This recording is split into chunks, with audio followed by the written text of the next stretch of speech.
بسم اللہ الرحمن الرحیم۔ السلام علیکم ورحمۃ اللہ وبرکاتہ۔ صحابہ کرام آپس میں بڑے خوبصورت مذاق کیا کرتے تھے۔ یہاں چند ایک واقعات بیان کیے جاتے ہیں۔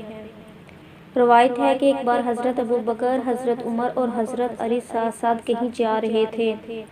حضرت علی بیچ میں تھے اور دائیں بائیں حضرت عمر اور حضرت ابوبکر تھے۔ ان دونوں صحابہ کرام کے قد اونچے تھے، جبکہ حضرت علی کا قد نسبتاً نیچا تھا۔ غالباً حضرت عمر یہ حالت دیکھ کر مسکرائے اور فرمایا، علی تم ہمارے درمیان ایسے ہو جیسے لنا میں نون ہوتا ہے۔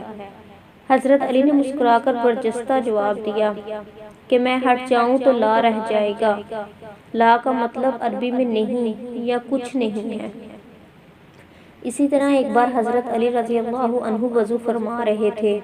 حضرت عمر رضی اللہ عنہ نے ان کے سر سے ٹوپی اتار لی اور ایک اونچی سی جگہ لٹکا دی۔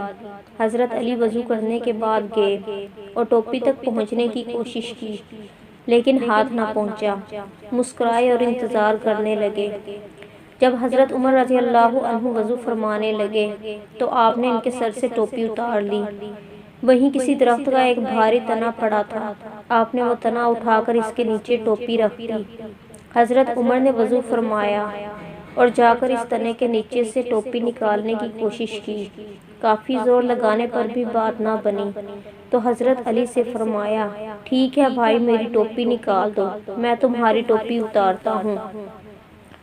اور ایک مشہور واقعہ ہے کہ جب کئی صحابہ حضور صلی اللہ علیہ وسلم کے ساتھ دسترخوان پر بیٹھے کھجوریں تناول فرما رہے تھے، حضور صلی اللہ علیہ وسلم نے ایک کھجور کھانے کے بعد اس کی گٹھلی حضرت علی کے سامنے پھینک دی۔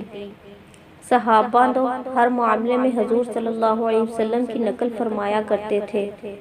بس پھر کیا تھا، ہر صحابی نے یہی کرنا شروع کیا۔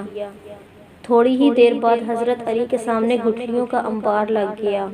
جب کھجوریں ختم ہوئی تو کسی صحابی نے مزاحاً حضرت علی سے فرمایا، علی لگتا ہے تم کو زیادہ ہی بھوک لگی تھی۔ حضرت علی نے اپنے سامنے گٹھلیوں کا انبار دیکھا تو معاملہ سمجھ گئے۔ مسکرا کر فرمایا، میری نسبت شاید آپ لوگوں کو زیادہ بھوک لگی تھی، کیونکہ میں تو گٹھلیاں چھوڑ گیا، آپ تو شاید گٹھلیوں سمیت کھا گئے۔